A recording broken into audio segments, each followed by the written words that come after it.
నమస్కారం ETV news కు స్వాగతం ముఖ్యాంశాలు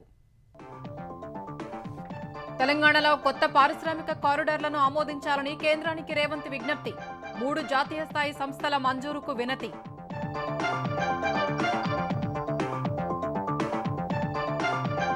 ఈ ఏడాది అదనంగా 5 లక్షల ఎకరాలకు నీరివ్వడమే లక్ష్యమన్న ఉత్తమ్ తక్కువ నిధులతో కొత్త ఆయకట్టు చేర్చడంపై దృష్టి పెట్టాలని సూచన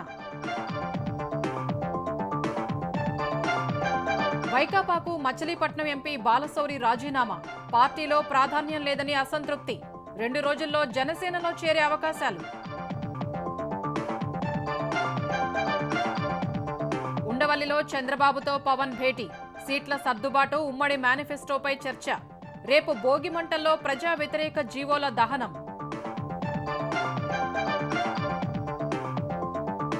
సంక్రాంతికి సొంతూళ్లకు వెళ్లే వారితో బస్టాండ్లో కిటకిట హైదరాబాద్ విజయవాడ రహదారిపై వాహనాల బారులు అనేక చోట్ల ట్రాఫిక్ జామ్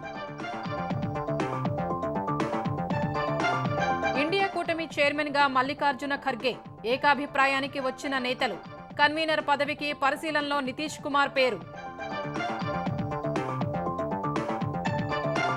రేపటి నుంచి రాహుల్ గాంధీ భారత్ జోడో న్యాయ యాత్ర మణిపూర్లో ప్రారంభించనున్న ఖర్గే హాజరు కానున్న రేవంత్ రెడ్డి భట్టి విక్రమార్క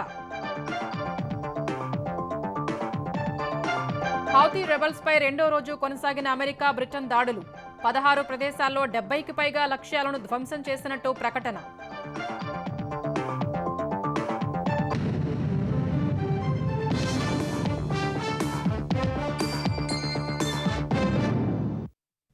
తెలంగాణలో ఏర్పాటు చేయ తలపెట్టిన నూతన పారిశ్రామిక కారిడార్ల ప్రతిపాదనకు ఆమోదం తెలపాలని ముఖ్యమంత్రి రేవంత్ రెడ్డి ఉప ముఖ్యమంత్రి భట్టి విక్రమార్క కేంద్రాన్ని కోరారు తెలంగాణకు national design centre mega leather park Indian institute of handloom technology ఐఏహెచ్టీని మంజూరు చేయాలని విజ్ఞప్తి చేశారు ఢిల్లీ పర్యటనలో ఉన్న ఇరువురు నేతలు కేంద్రం నుంచి తెలంగాణకు రావాల్సిన నిధులపై కేంద్ర మంత్రి పీయూష్ గోయల్తో చర్చించారు వెంటనే నిధులు విడుదల చేయాలని కోరారు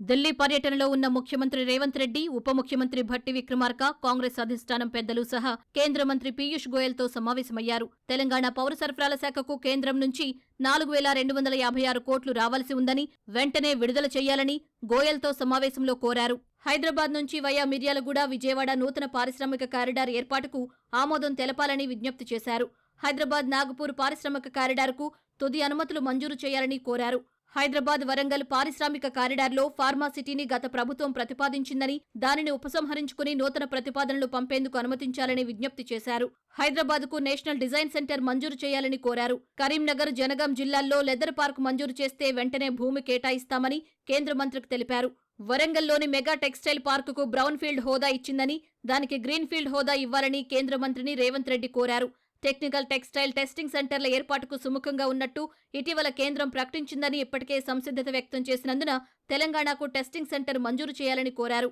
తెలంగాణకు జాతీయ చేనేత సాంకేతిక కేంద్రం ఐఐహెచ్టీ మంజూరు చేయాలని విజ్ఞప్తి చేశారు తెలంగాణలో 7 చేనేత క్లస్టర్స్ ఉన్నాయని ఐఐహెచ్టీ మంజూరు చేస్తే నేత కార్మికులు ఆధునిక సాంకేతికతను అందిపుచ్చుకుని ఆదాయాలు పెంచుకునేందుకు అవకాశం ఉంటుందని వివరించారు ఐఐహెచ్టీ ఎక్స్టెన్షన్ సెంటర్ ఏర్పాటుకు కేంద్ర మంత్రి సానుకూలత వ్యక్తం చేశారు కేంద్ర ప్రభుత్వ పథకాల నుంచి తెలంగాణకు రావాల్సిన నిధులు విడుదల చేయాలని రాష్ట్ర అభివృద్ధికి సహకరించాలని కేంద్ర మంత్రిని ఇరువురు నేతలు కోరారు అనంతరం మణిపూర్ వెళ్లిన సీఎం రేపు రాహుల్ గాంధీ చేపట్టే భారత న్యాయయాత్ర ప్రారంభోత్సవంలో పాల్గొంటారు రేపు సాయంత్రం ఢిల్లీకి చేరుకుని అక్కడి నుంచే దావోస్ వెళ్లనున్నారు ఈ నెల 21 వరకు దావోస్లో పర్యటించనున్నారు అటు కాంగ్రెస్ అధిష్టానం పెద్దలతోనూ సీఎం రేవంత్ రెడ్డి భేటీ అయ్యారు మధ్యాహ్నం ఏఐసీసీ ప్రధాన కార్యదర్శి కేసీ వేణుగోపాల్తో సమావేశమైన రేవంత్ ఎమ్మెల్సీ అభ్యర్థులు నామినేటెడ్ పోస్టుల భర్తీపై చర్చించారు తర్వాత కాంగ్రెస్ తెలంగాణ వ్యవహారాల ఇన్ఛార్జ్ దీపాదాస్ మున్షితో కలిసి ఏఐసీసీ అధ్యక్షుడు మల్లికార్జున ఖర్గేతో సమావేశమై ఎమ్మెల్సీ అభ్యర్థుల ఖరారుపై చర్చించినట్లు తెలుస్తోంది ఈ ఏడాది చివరి నాటికి కొత్తగా 4.5 నుంచి 5 లక్షల ఎకరాలకు అదనంగా నీరు అందించేలా ప్రాజెక్టుల పనులు వేగవంతం చేయాలని తెలంగాణ సాగునీటి పారుదల శాఖ మంత్రి ఉత్తమ్ కుమార్ రెడ్డి అధికారుల్ని ఆదేశించారు ఇందుకు ప్రత్యేక చర్యలు చేపట్టాలని ఇంజనీర్లకు సూచించారు ప్రాజెక్టుల పనులు నీటి విడుదలపై అధికారులు ఇంజనీర్లతో హైదరాబాద్ జలసౌధలో సమీక్షించిన మంత్రి నీటిపారుదల శాఖలో గత పాలకులు అప్పులు ఎక్కువ చేశారని అందుకు తగిన ఫలితం రాలేదని చెప్పారు ఇప్పుడు అవసరమైన నిధులతో కొత్త ఆయకట్టు సృష్టించాలని ఆదేశించారు కొత్తగా ప్రాజెక్టుల నుంచి నీరు అందించడానికి అడ్డంకుల్ని అధిగమించి సకాలంలో పనులు పూర్తి చేయాలని స్పష్టం చేశారు రాబోయే జూన్ నాటికి కొత్త ఆయకట్టు ఇచ్చే ప్రాజెక్టులు, ఏడాది చివరి నాటికి కొత్త ఆయకట్టు ఇచ్చే ప్రాజెక్టుల పనులు వేగవంతం చేయాలని సూచించారు. కృష్ణా, గోదావరి బేసిన్లలోని సుమారు 18 ప్రాజెక్టుల్లో పలు ప్యాకేజీల కింద ఈ ఏడాది చివరి నాటికి నీరందిస్తామని తెలిపారు. వచ్చే 5 ఏళ్లలో ఏ ప్రాజెక్టుల కింద కొత్త ఆయకట్టు ఎంత ఇస్తున్నామో సమాచారం సిద్ధం చేయాలని ఇంజనీర్లను ఆదేశించారు. చిన్న కాళేశ్వరం ప్రాజెక్టు పనులు పూర్తి చేసి మంథని నియోజకవర్గానికి నీరందించేలా చర్యలు తీసుకోవాలన్నారు. వచ్చే వేసవిలో చెరువుల పూడిక కార్యక్రమాలు, జంగిల్ కటింగ్ చేపట్టాలని చెప్పారు. రెక్కాడితే కానీ డొక్కాడని నిరుపేద ఆటో డ్రైవర్లను కాంగ్రెస్ ప్రభుత్వం రోడ్డున పడేసిందని మాజీ మంత్రి ఎమ్మెల్యే హరీష్ రావు మండిపడ్డారు. సిద్దిపేటలో ఆటో డ్రైవర్ల ఆటల పోటీలకు ముఖ్య అతిథిగా హాజరైన హరీష్, మహిళలకు ఉచిత బస్సు ప్రయాణం మంచి కార్యక్రమమైనా ఆటో డ్రైవర్లకు నెలకొన్న సమస్యల్ని పరిష్కరించడం కూడా అంతే ముఖ్యమని వ్యాఖ్యానించారు. కార్మికుల్ని కాపాడే బాధ్యత ప్రభుత్వంపైన ఉందన్నారు. అసెంబ్లీలో ఆటో కార్మికుల సమస్యలపై చర్చించి న్యాయం జరిగే వరకు పోరాటం చేస్తానని హరీష్ రావు హామీ ఇచ్చారు. రాష్ట్ర వ్యాప్తంగా అప్పులు తెచ్చి రెక్కాడితే డొక్కాడని వాళ్ళు బ్యాంకులలో అప్పులు తెచ్చుకొని ఆటోలు కొనుక్కొని తమ కాళ్ళ మీద తాము నిలబడే విధంగా వాళ్ళు ప్రయత్నం చేస్తూ ఉన్నారు. ప్రభుత్వం వెంటనే ముందుకు వచ్చి ఈ ఆటో కార్మికులందరికీ కూడా నెలకు 15,000 రూపాయల జీవన భృతి ఇవ్వాలని చెప్పి తప్పకుండా రాబోయే రోజుల్లో అసెంబ్లీలో కూడా మీ యొక్క సమస్యను ప్రస్తావిస్తాం. ఆటో కార్మికులకు న్యాయం జరిగేదాకా కూడా మేము మీ వెన్నంటి ఉంటామని చెప్పి అసెంబ్లీ ఎన్నికల ముంగిట ఆంధ్రప్రదేశ్లో అధికార వైకాపాకు ఎదురుదెబ్బలు కొనసాగుతూనే ఉన్నాయి. మచిలీపట్నం ఎంపీ వల్లభనేని బాలశౌరి వైకాపాకు రాజీనామా చేశారు. ఈ మేరకు రాజీనామా లేఖను పార్టీ అధినేత జగన్మోహన్ రెడ్డికి పంపానని ఆయన తెలిపారు. వైకాపాలో తగిన ప్రాధాన్యం ఇవ్వడం లేదని, కొంతకాలం నుంచి అసంతృప్తితో ఉన్న బాలశౌరి ఇవాళ ఆ పార్టీతో తెగదెంపులు చేసుకున్నారు. మరో 2 రోజుల్లో బాలశౌరి జనసేనలో చేరే అవకాశం ఉంది. అటు విజయవాడ నగర వైకాపా అధ్యక్షుడు బొప్పన భవకుమార్ పార్టీని వీడేందుకు సిద్ధమయ్యారు. గత ఎన్నికల్లో విజయవాడ తూర్పు నుంచి వైకాపా తరపున పోటీ చేసి ఓడిన ఆయన 2019 నుంచి విజయవాడ నగర వైకాపా అధ్యక్షుడిగా ఉన్నారు. పార్టీని వీడొద్దంటూ దేవినేని అవినాష్ ఇతర వైకాపా నేతలు రాయబారం చేయగా కార్యకర్తలు, శ్రేయోభిలాషులతో మాట్లాడి త్వరలో నిర్ణయం చెబుతానని భవకుమార్ స్పష్టం చేశారు. తెలుగుదేశం నేతలతో సంప్రదింపులో ఉన్నట్టు తెలిపారు. మరోవైపు ప్రకాశం జిల్లా ఎర్రగొండపాలెం నియోజకవర్గ ఇన్ఛార్జ్ తాడిపత్రి చంద్రశేఖర్ మార్కాపురంలో నిర్వహించిన సమావేశానికి పార్టీ కన్వీనర్లు, ఎంపీపీ, జెడ్పీటీసీ, సర్పంచ్లు, ముఖ్య నాయకులు హాజరు కాలేదు. ప్రస్తుత ఎమ్మెల్యే ఆదిమూలపు సురేష్ను కలుపుకోకుండా సమావేశం పెట్టినందునే వారు హాజరు కాలేదని తెలుస్తోంది. సంక్రాంతి సందర్భంగా తెలుగుదేశం అధినేత చంద్రబాబు జనసేన అధినేత పవన్ కళ్యాణ్ను తన ఇంటికి భోజనానికి ఆహ్వానించారు. ఈ మేరకు కొద్దిసేపటి క్రితం పవన్ కళ్యాణ్ ఉండవల్లిలోని చంద్రబాబు నివాసానికి వెళ్లారు. పవన్తో పాటు జనసేన రాజకీయ వ్యవహారాల కమిటీ చైర్మన్ నాదెండ్ల మనోహర్ కూడా చంద్రబాబు ఇంటికి వెళ్లారు. ఈ భేటీలో చంద్రబాబు, పవన్ కళ్యాణ్, లోకేష్, నాదెండ్ల మనోహర్ సీట్ల సర్దుబాటు, ఉమ్మడి మేనిఫెస్టోపై చర్చించినట్టు తెలుస్తోంది. ఇదే సమయంలో వైకాపాకు రాజీనామా చేసి తెలుగుదేశం, జనసేనలో చేరుతున్న నాయకులు వారికి సీట్ల కేటాయింపుపై సమావేశంలో చర్చకు వచ్చినట్టు సమాచారం. రేపు మందడంలో నిర్వహించే సంక్రాంతి వేడుకల్లో చంద్రబాబు, పవన్ కలిసి వైకాపా ప్రభుత్వ ప్రజా వ్యతిరేక జీవోల్ని భోగిమంటల్లో వేయనున్నారు. ఆంధ్రప్రదేశ్లో రాబోయే అసెంబ్లీ ఎన్నికల్లో అధికార వైకాపాను ఓడించడమే లక్ష్యంగా పావులు కదుపుతున్న జనసేన పార్టీ ఆ మేరకు మరింత మద్దతు కూడగట్టడంపై దృష్టి పెట్టింది. ఈ మేరకు కాపు ఉద్యమ నేత, మాజీ మంత్రి ముద్రగడ పద్మనాభంను జనసేన నాయకుడు బోలిశెట్టి శ్రీనివాస్ కిర్లంపూడిలో గత 2 రోజుల వ్యవధిలో 2 సార్లు కలిశారు. మొదటిసారి కలిసినప్పుడు ముద్రగడ ఇచ్చిన లేఖను జనసేన అధినేత పవన్ కళ్యాణ్ దృష్టికి బొలిశెట్టి శ్రీనివాస్ తీసుకెళ్లారు. ఈసారి పవన్ ఇచ్చిన సమాచారాన్ని ముద్రగడకు అందజేశారు.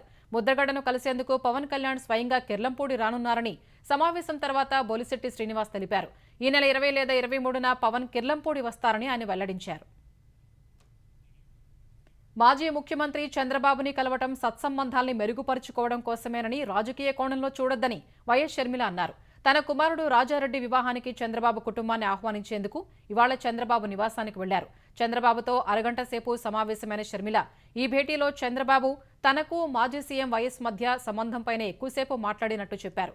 తమ పెళ్లిళ్లకు కూడా చంద్రబాబు వచ్చి దీవించారని, తన కుమారుడి పెళ్లికి కూడా వచ్చి జంటను దీవించాలని కోరినట్టు వివరించారు. కాంగ్రెస్ ఏ బాధ్యతను అప్పగించినప్పటికీ శిరసా వహిస్తానని తెలిపారు. చంద్రబాబు గారిని కలవడం ఏ విధంగా చూడొచ్చు అంటే, ఒక ఫ్రెండ్లీ ఎన్వైరన్మెంట్ లో అందరం చూస్తే బాగుంటుంది. On a friendly note, personal గా బిటర్నెస్ ఉండకూడదు, అందరం ఫ్రెండ్లీగా ప్రజల కోసం పని చేయాలి అన్నది కాన్సెప్ట్. ఇప్పుడు కూడా చంద్రబాబు గారిని పెళ్లికి మాత్రమే పిలవడానికి వచ్చాము. ఇది పొలిటికల్ కానే కాదు. చంద్రబాబు గారు ఒక తెలుగుదేశం పార్టీకి నాయకుడు, నేను కాంగ్రెస్ పార్టీలో ఒక కార్యకర్తను. మాకు రాజకీయంగా ఏ లావాదేవీలు ఉండదు, ఉండకూడదు, ఉండబోవు కూడా. అమరావతి ఇన్నర్ రింగ్ రోడ్ ఇసుక మద్యం కేసుల్లో ముందస్తు బెయిల్ రావడంతో ఆయా సీఐడీ కార్యాలయాల్లో తెలుగుదేశం అధినేత చంద్రబాబు అధికారులకు పూచీకత్తు సమర్పించారు. తొలుత విజయవాడ సీఐడీ కార్యాలయానికి వెళ్లిన ఆయన ఇసుక విధానం కేసులో అధికారులకు పూచీకత్తు సమర్పించారు.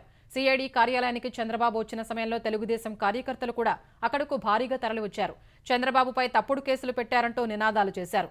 అక్రమ కేసులు ఎత్తివేయాలంటూ డిమాండ్ చేశారు. విజయవాడ నుంచి కుంచనపల్లి సీఐడీ కార్యాలయానికి వెళ్లిన చంద్రబాబు ఇన్నర్ రింగ్ రోడ్డు కేసులో పూచీకత్తులు సమర్పించారు. అక్కడి నుంచి గుంటూరు సీఐడీ రీజనల్ కార్యాలయానికి వెళ్లిన చంద్రబాబు మద్యం కేసులో పూచీకత్తులు, బాండ్ సమర్పించారు. సీఐడీ కార్యాలయంలో ఆయన దాదాపు 25 నిమిషాలు ఉన్నారు. ఈ సమయంలో కార్యాలయం వెలుపల ఉన్న తెలుగుదేశం శ్రేణులు, నాయకులు సీఎం జగన్కు వ్యతిరేకంగా నినాదాలు చేశారు. సంక్రాంతి కోసం నగరాల నుంచి సొంతోళ్లకు వెళుతున్న వారితో బస్టాండ్లు, రైల్వే స్టేషన్లు కిటకిటలాడుతున్నాయి. హైదరాబాద్, విజయవాడ బస్టాండ్లు ప్రయాణికులతో కిక్కిరిసి కనిపిస్తున్నాయి. అటు సొంత వాహనాల్లో ఊర్లకు బయలుదేరిన వారితో హైదరాబాద్, విజయవాడ జాతీయ రహదారి అత్యంత రద్దీగా కనిపిస్తోంది. ఈ రహదారిపై టోల్గేట్ల వద్ద వాహనాలు బారులు తీరాయి. సంక్రాంతి కోసం హైదరాబాద్ నుంచి సొంతూళ్లకు వెళుతున్న వారితో Hyderabad MGBS, Secunderabad JBS, LB Nagar, Uppal, Lingampalli, Miyapur, KPHB బస్టాండ్లు కిక్కిరిశాయి. పెద్ద సంఖ్యలో ప్రజలు స్వస్థలాలకు బయలుదేరగా బస్సుల్లో రద్దీ ఒక్కసారి పెరిగిపోయింది. మహిళలకు మహాలక్ష్మి పథకంలో భాగంగా ఉచిత బస్సు ప్రయాణం కల్పించడంతో పల్లె వెలుగు ఎక్స్ప్రెస్ల్లో కనీసం కాలు పెట్టే జాగా కనిపించడం లేదు. సీట్ల కోసం అతివలు పోటీ పడుతున్న దృశ్యాలు ఆయా ప్రయాణ ప్రాంగణాల్లో కనిపిస్తున్నాయి. తెలంగాణ ఆర్టీసీ పెద్ద సంఖ్యలో పల్లె వెలుగు ఎక్స్ప్రెస్లు ప్రత్యేక బస్సులను నడుపుతున్నప్పటికీ రద్దీ కనిపిస్తోంది. తెలంగాణలోని ఉమ్మడి జిల్లా కేంద్రాల్లో కూడా ఇదే పరిస్థితి కనిపిస్తోంది.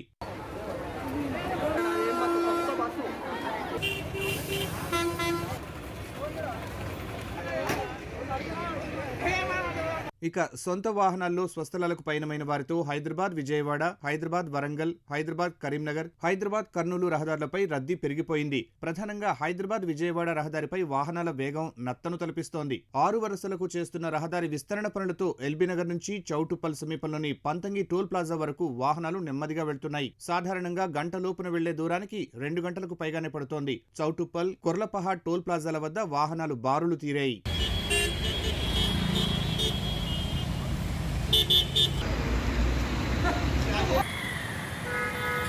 వేల సంఖ్యలో తరలివస్తున్న కార్లు, ఇతర వాహనాలతో ఎక్కడికక్కడ ట్రాఫిక్ ఇబ్బందులు తలెత్తాయి. ఎన్టీఆర్ జిల్లా కంచికచర్ల మండలం కీసర టోల్ ప్లాజా వద్ద కూడా వాహనాలు బారులు తీరాయి. రద్దీకి తగ్గట్టుగా టోల్ ప్లాజా వద్ద 5 మార్గాలను ఏర్పాటు చేసినప్పటికీ ఒకదాని వెంట ఒకటి వస్తూ ఉండగా వాహనదారులకు చాలా సమయం పడుతోంది. నందిగామ శివారులో రహదారి విస్తరణ పనులు ఆగిపోవడంతో సుమారు కిలోమీటర్ మేర రోడ్డు పూర్తిగా దెబ్బతినగా అక్కడ పెద్ద ఎత్తున వాహనాలు నిలిచిపోయి ట్రాఫిక్ ఇబ్బందులు తలెత్తాయి.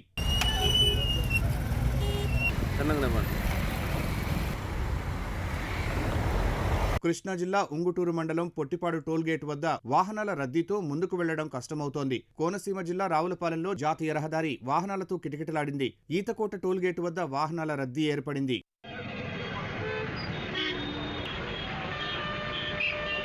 దక్షిణ మధ్య రైల్వే పండుగ కోసం ప్రత్యేక రైళ్లు నడుపుతుండగా సికింద్రాబాద్, కాచిగూడ, నాంపల్లి, విజయవాడ రైల్వే స్టేషన్లు సంక్రాంతికి ఊళ్లకు వెళ్లే ప్రయాణికులతో నిండిపోయాయి. సంక్రాంతి పండుగకు సొంతోళ్లకు వెళ్లే ప్రయాణికులతో విజయవాడ బస్టాండ్ కిటకిటలాడుతోంది. అయితే అధికారులు సమీప ప్రాంతాలకు సర్వీసులు రద్దు చేసి దూర ప్రాంతాలకు బస్సులు నడుపుతున్నారు. దూర ప్రాంతాల నుంచి ఏదో విధంగా చేరుకున్న వారంతా బస్టాండ్లో తీవ్ర ఇబ్బందులు ఎదుర్కొన్నారు. మచిలీపట్నం, గుడివాడ, ఏలూరు, రాజమహేంద్రవరం, గుంటూరు, ఒంగోలు వెళ్లే సర్వీసుల్ని రద్దు చేయడంతో ప్రయాణికులు అసహనం వ్యక్తం చేశారు. నార్మల్గా ఒక 20 మినిట్స్కి హాఫ్ అన్ అవర్కి బస్సు ఉంటుంది భీమవరం, నాన్ స్టాప్ అని చెప్పి ఎక్స్ప్రెస్లు అని, ఏసీలు అని ఉంటాయి. ఇప్పుడు ఒక బస్సు కూడా రావట్లేదు, వచ్చిన ఖాళీ ఉండట్లేదు. చాలా టైం అయింది, ఇప్పుడు బస్సులు లేవు. మరి ప్రజలు చాలా ఇబ్బందులు పడిపోతున్నారు. జనంతో కిక్కిరిసిపోయాం.